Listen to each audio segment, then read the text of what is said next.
Di sesi kali ini kita akan membahas bab baru yang disebut dengan balok komposit. Apa itu balok komposit dan bagaimana penerapannya akan kita bahas sekarang. Kalau kita lihat dari definitif, secara definisi terkait the term of composite, first we have a made up of various part or elements, atau lainnya adalah a thing made up of several parts or element.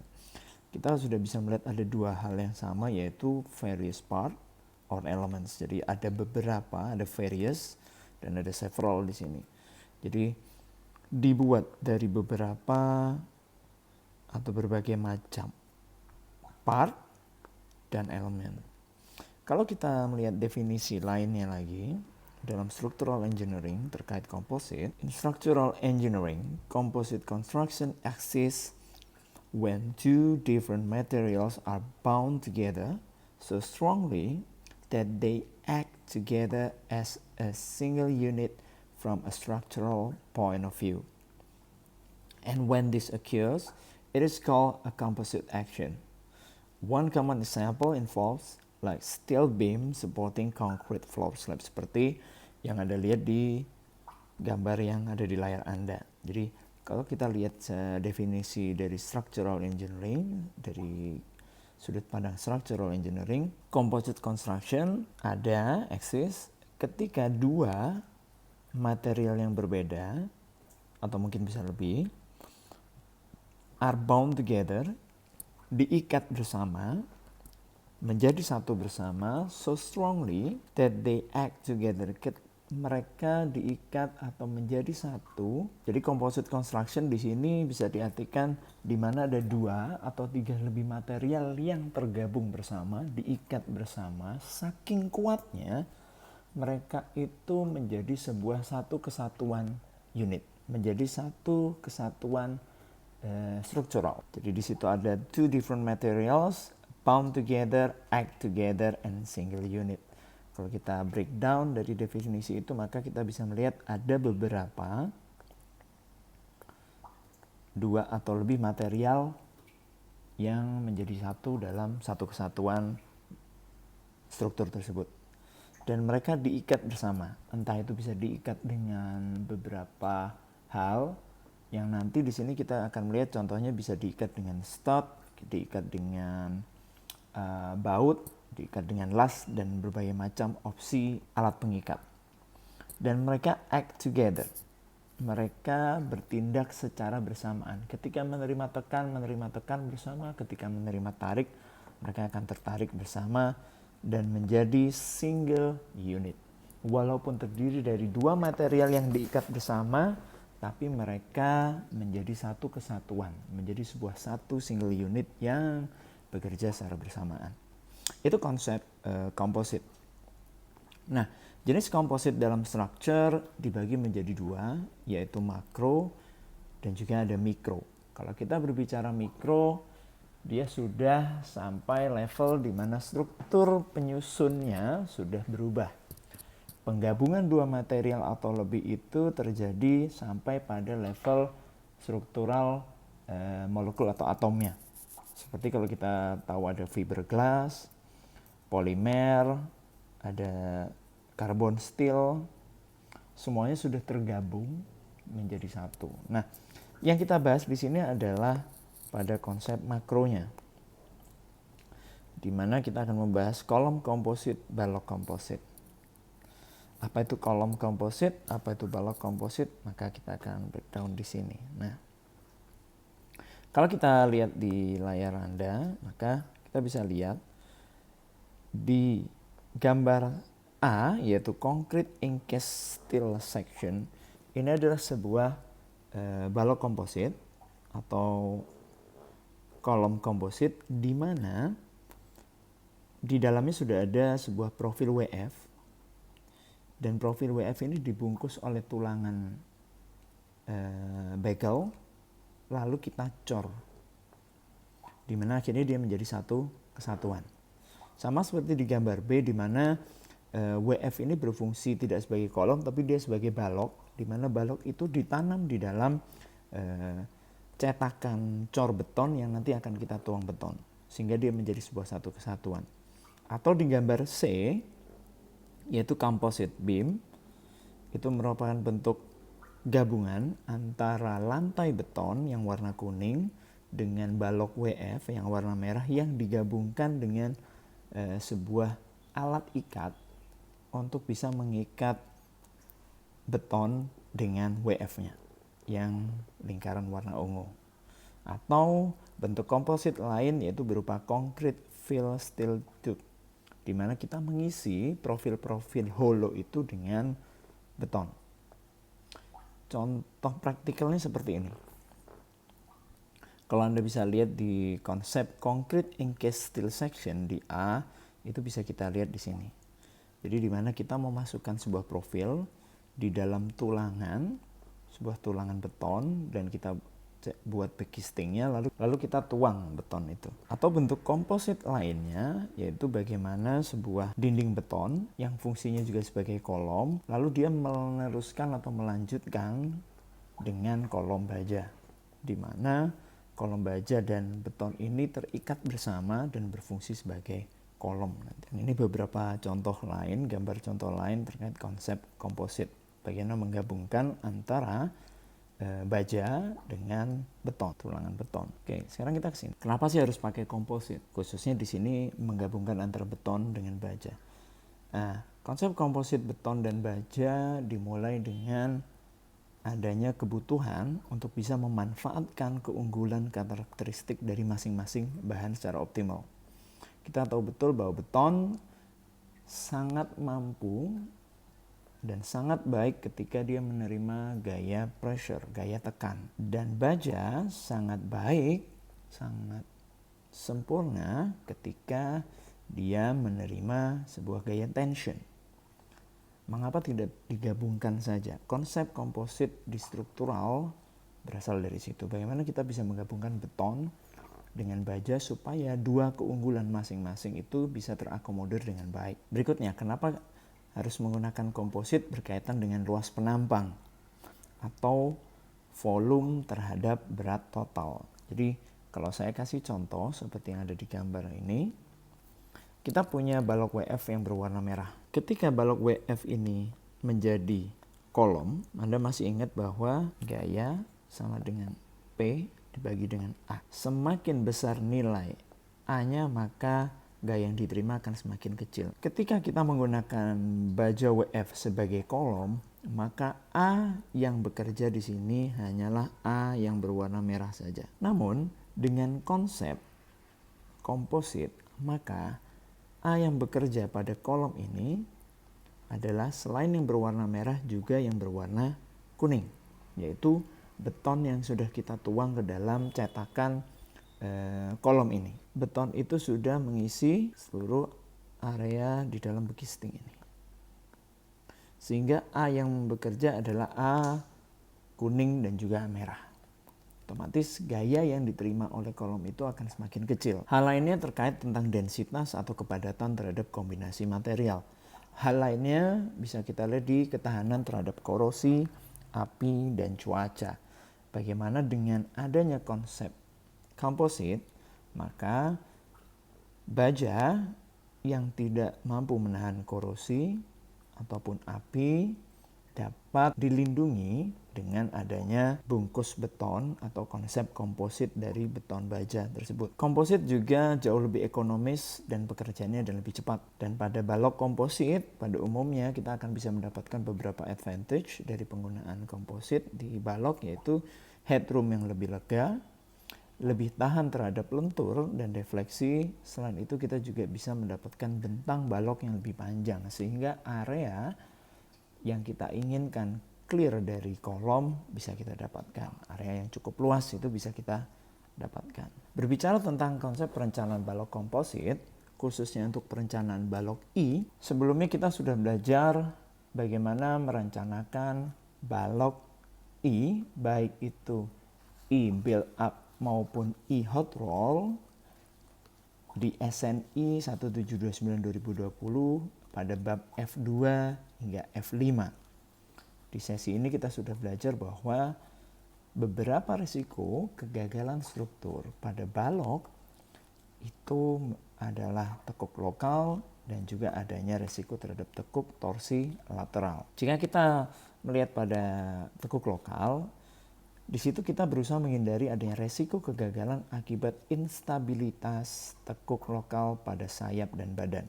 Jadi kita menghindari adanya instabilitas tekuk lokal pada sayap dan badan. Kenapa? Ketika terjadi tekuk lokal terlebih dahulu, maka kemampuan asli dari balok itu belum bisa tercapai. Sehingga kita sering melakukan checking terhadap penampang tersebut kompak atau tidak kompak, langsing atau tidak kompak. Ya, C compact, NC non compact atau S slender. Dan ketika kita menentukan bahwa antara rasio sayap dan badan itu masuk dalam bentuk kompak, tidak kompak, dan langsing, kita sudah punya beberapa klasifikasi atau prosedur perencanaan, entah itu melalui bentuk F2, F3, F4, atau bisa dengan F5. Selain itu berbicara tentang tekuk torsi lateral, resiko kegagalan yang diakibatkan oleh tekuk torsi lateral. Pada konsep tekuk torsi lateral, kita berusaha menghindari resiko kegagalan akibat instabilitas menyeluruh pada seluruh baloknya. Kita tidak berbicara pada level lokal, yaitu sayap dan badan, tapi kita berbicara pada seluruh baloknya. Balok itu mungkin bisa terpilin, bisa terguling, bisa terputar, atau bisa bergeser. Pada perencanaan kita disarankan untuk bisa menggunakan pertambatan lateral, adanya ikatan angin, atau menggunakan bracing untuk menghindari adanya resiko-resiko instabilitas menyeluruh pada balok tersebut. Ini adalah beberapa contoh yang bisa kita lihat jika kita review terkait konsep penampang kompak, tidak kompak, maupun langsing, bahwa kita bisa lihat di sini bahwa konsep grafik kemampuan tahanan dari balok itu grafiknya akan seperti ini. Di mana ketika penampang antara sayap dengan badan itu kompak, maka dia memiliki kemampuan tahanan yang cukup besar di area yang berwarna kuning ini. Ketika kita lihat rasio perbandingan antara sayap dan badan itu tidak kompak, maka kemampuan tahanan rencananya diturunkan. Rumus-rumus itu sudah mengatur, sudah mendesain bahwa hasil perhitungan itu akan lebih kecil dibandingkan dengan kondisi kompak. Dan ketika perbandingan antara sayap dan badan itu berada di posisi yang langsing, maka kondisinya pun nilainya akan jauh lebih kecil untuk kemampuan tahanan rencana dari sebuah penampang atau dari sebuah balok. Nah, itu konsep penampang kompak ya. Konsep bagaimana penampang itu kompak, tidak kompak maupun langsing, sehingga kita sudah bisa menyesuaikan dari prosedur perencanaan di SNI F2 hingga F5. Nah, kalau berbicara di tekuk torsi lateral, bagaimana menghindarinya, bagaimana menghindari resiko adanya kegagalan diakibatkan oleh tekuk torsi lateral, maka kita dibantu atau diminta untuk bisa membuat sebuah pertambatan lateral, ikatan angin atau bracing. Ini beberapa contoh yang bisa kita lihat. Nah, pada bangunan gedung atau jembatan, balok memikul plat lantai atau memikul beton betulang. Sehingga secara tidak langsung plat lantai yang terbuat dari beton yang dia dicor menjadi satu keseluruhan sebuah lantai, dia secara otomatis menjadi sebuah pertambatan lateral. Contohnya ada di jembatan ini. Coba kita lihat. Ketika kita memiliki WF sebelum dilakukan pemasangan plat lantai, WF ini ketika menerima sebuah beban, dia memiliki resiko untuk mengalami tekuk torsi lateral atau tekuk secara general menyeluruh. Entah dia bisa terguling, atau dia bisa terpilin, atau mungkin dia juga bisa bergeser. Dengan adanya konsep plat lantai yang diikatkan kepada masing-masing balok yang memiliki resiko terhadap adanya tekuk torsi lateral, maka resiko ini bisa dihilangkan. Kenapa begitu? Logiknya Anda bisa lihat bahwa plat lantai ini sudah menjadi satu kesatuan untuk mengikat masing-masing balok WF tadi. Ini sudah menjadi satu kesatuan, jadi yang disebut dengan pertambatan lateral. Hal lain yang bisa Anda lihat adalah pada ikatan angin di jembatan, struktur jembatan, di mana ikatan angin ini berfungsi untuk mengikat balok antar balok supaya tidak mengalami resiko tekuk torsi lateral atau mengalami geser atau mengalami puntiran. Kenapa? Karena bentang ini sangat panjang dan ukuran balok ini sangat langsing.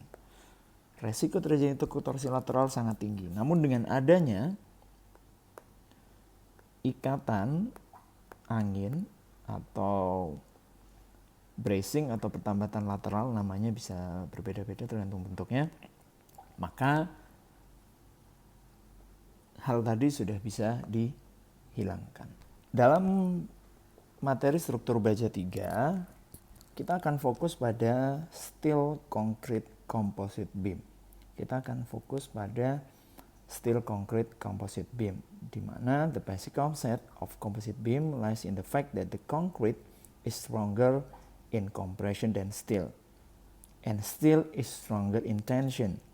Dengan memanfaatkan composite action dari kedua ini, kita berharap adanya kemampuan sebuah material atau sebuah gabungan material yang bisa kita manfaatkan dengan maksimal.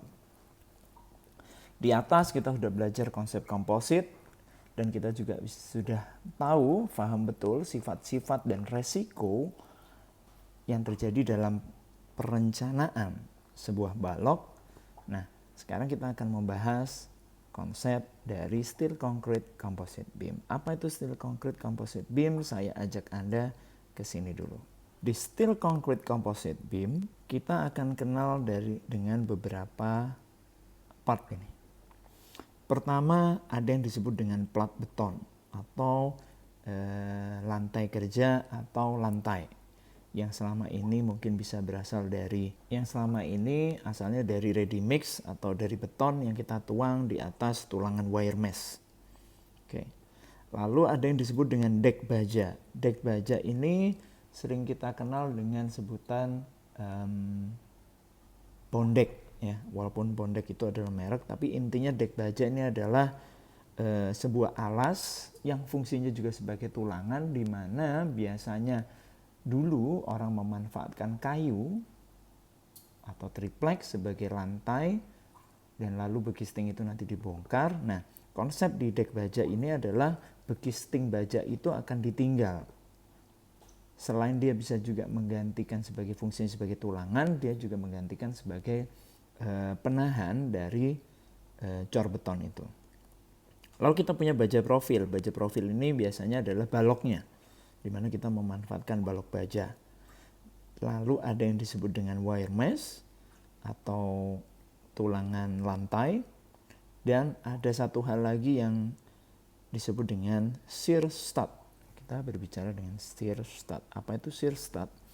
Shear stud ini adalah sebuah komponen dalam struktur di mana dia dipasang atau digandengkan atau diikatkan pada profil balok. Nah, profil balok ini berfungsi sebagai pengikat di mana shear stud ini nanti akan menempel. Nah, di gambar ini bisa kita lihat ada dua perbedaan atau dua konsep, di mana kita bisa membedakan mana itu yang benar-benar komposit, mana yang bukan komposit. Kita mulai dari gambar 1 dulu. Di situ ada sebuah balok beton dan juga ada balok baja. Dan di gambar 2 kita juga sama-sama memiliki beton dan baja. Yang membedakan adalah adanya yang disebut dengan shear stud tadi. Sedangkan di gambar 1 tidak ada shear stud. Apa yang terjadi ketika menerima sebuah beban terpusat atau mungkin nanti beban terbagi rata? Pada gambar 1, karena beton dan bajanya tidak diikat, beton dan baja ini tidak dikomposit, maka fungsi dari beton dan fungsi dari baja ini tidak bisa berfungsi dengan baik. Mengapa begitu? Karena dia tidak menjadi sebuah unibody.